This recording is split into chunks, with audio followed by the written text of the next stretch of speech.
Bismillahirrahmanirrahim. Assalamualaikum warahmatullahi wabarakatuh. Alhamdulillah. Wa bihi nasta'inu ala umuri dunya wa din. Ashhadu an la ilaha illallah wahdahu la syarika lah. Wa ashhadu anna Muhammadan abduhu wa rasuluh. Allahumma salli wa sallim wa barik ala nabiyyina Muhammadin wa ala alihi wa ashabihi ajma'in. Amma ba'd. Faqala subhanahu wa ta'ala, ya ayyuhalladzina amanu taqullaha haqqa tuqatih wa la tamutunna illa wa antum muslimun. وقال يا أيها الذين آمنوا أطيعوا الله وأطيعوا الرسول وأولي الأمر منكم فإن تنازعتم في شيء فردوه إلى الله والرسول إن كنتم تؤمنون بالله واليوم الآخر ذلك خير وأحسن تأويل.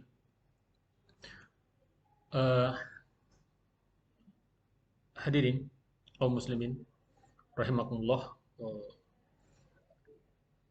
Banyak yang bertanya pada saya pribadi, padahal saya bukan ahli untuk menjawab pertanyaan-pertanyaan terkait perkara agama, tentang surat edaran Menteri Agama Republik Indonesia nomor 05 tahun 2022 tentang pedoman penggunaan pengeras suara di masjid dan musola. Saya tidak memberikan satu jawaban dan keterangan dari pertanyaan-pertanyaan tersebut, karena memang saya menyadari bahwa saya bukan ahli di dalam masalah berfatwa, apalagi menjawab pertanyaan-pertanyaan terkait perkara agama.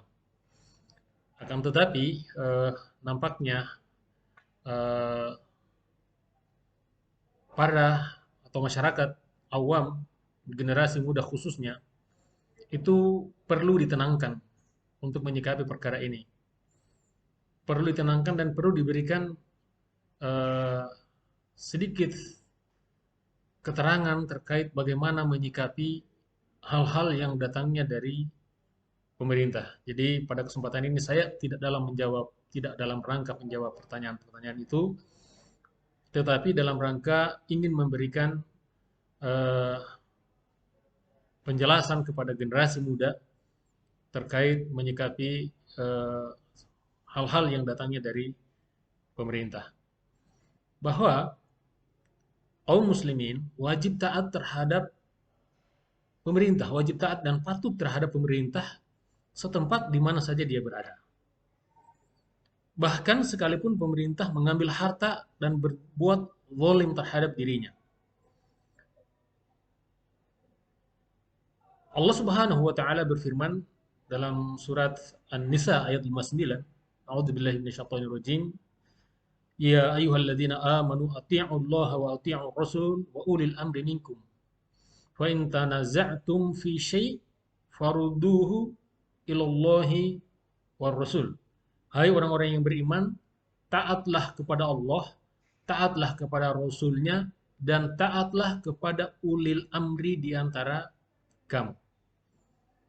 Kemudian jika kalian berlainan pendapat tentang suatu perkara, maka farudduhu ilallahi war rasul. Kembalikan dia kepada Allah dalam hal ini Al-Quran, dan kembalikan dia kepada Rasul dalam hal ini sunnah atau hadis-hadis beliau. In kuntum tu'minuna billahi wal yawmil akhir. Jika kalian beriman kepada Allah dan hari akhir. Yang kedua, Rasulullah Shallallahu Alaihi Wasallam juga bersabda, kata beliau, man ata'ani faqad ata'allah. Barang siapa yang mentaatiku, maka dia telah mentaati Allah Subhanahu wa taala. Wa man asani faqad asallah. Barang siapa yang durhaka kepadaku, maka dia juga telah durhaka kepada Allah. Wa man yuti'il amira faqad ata'ani. Barang siapa yang mentaati amir, pemimpin, maka sesungguhnya dia telah mentaatiku. Wa man ya'sil amir faqad asani.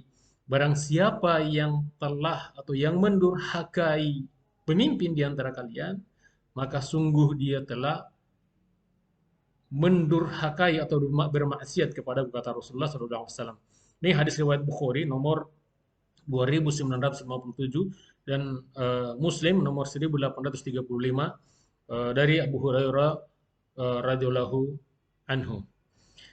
Ibnu Hajar al-Asqalani rahimahullahi ta'ala menjelaskan terkait hadis tersebut bahwa dalam hadis tersebut terdapat dalil wajib mentaati penguasa. Wa fil hadithi wujubu ta'ati wulatil umur, kata beliau Ibnu Hajar al-Asqalani. Wa hiya muqayyadatun bi ghairil amri bil ma'asiyah. Dengan syarat dalam perkara yang tidak berbuat atau dalam perkara bukan perkara kemaksiatan. Jadi, ketika kita mendapatkan arahan dari pemerintah, maka arahan tersebut wajib kita mentaatinya jika kita beriman kepada Allah dan hari akhir, selama perintah arahan tersebut bukan kepada bermaksiat kepada Allah dan Rasul-Nya. Juga Rasulullah SAW bersabda, "Alaika as-sam'a wa ta'a fi 'asrika wa yusrik." Hendaklah engkau wajib mendengar dan mentaati. Maksudnya dengar dan taat terhadap pemerintah.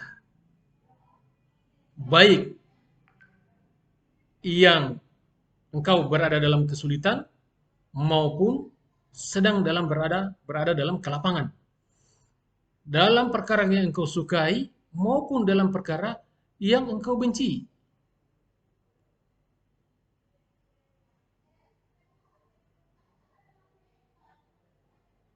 Bahkan dalam hal penguasa mementingkan dirinya sendiri dan tidak memberikan hak-hak. Ini dalam hadis riwayat Muslim dari Abu Hurairah. Nah, dalam hadis ini Rasulullah SAW menjelaskan kepada kita bahwa mentaati pemerintah ini mutlak selama bukan bermaksiat kepada Allah Subhanahu wa taala. Meskipun pemerintah itu mementingkan kepentingan pribadinya dan berbuat tidak adil terhadap diri kita secara pribadi. Maka posisi kita adalah wajib taat terhadap pemerintah. Nah, kembali kepada surat edaran Menteri Agama Republik Indonesia nomor 05 tahun 2002 tentang pedoman penggunaan pengeras suara di masjid, musola adalah hal-hal yang baik. Karena dia adalah hal-hal yang baik. Karena dia adalah hal-hal yang baik, maka kita wajib mentaatinya. Kenapa dikatakan itu sebagai hal yang baik? Yang pertama, surat edaran itu tidak mengandung unsur maksiat atau kedurhakaan kepada Allah Subhanahu wa taala. Yang kedua, surat edaran itu bukan pelarangan pada perkara substansi kegiatan masjid, yaitu azan dan sholat berjamaah. Jadi bukan melarang azan dan bukan melarang sholat berjamaah.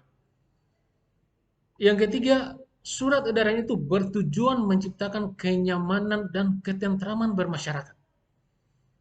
Jadi tidak ada hal-hal yang mendiskreditkan kaum muslimin di dalam surat edaran tersebut. Sehingga dia adalah sebuah maslahat, dan karena dia adalah maslahat, maka dia adalah perkara yang baik. Olehnya itu, sebagai orang yang beriman kepada Allah dan hari akhir, kita wajib mentaati anjuran pemerintah ini.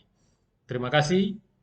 Wassalamualaikum warahmatullahi wabarakatuh.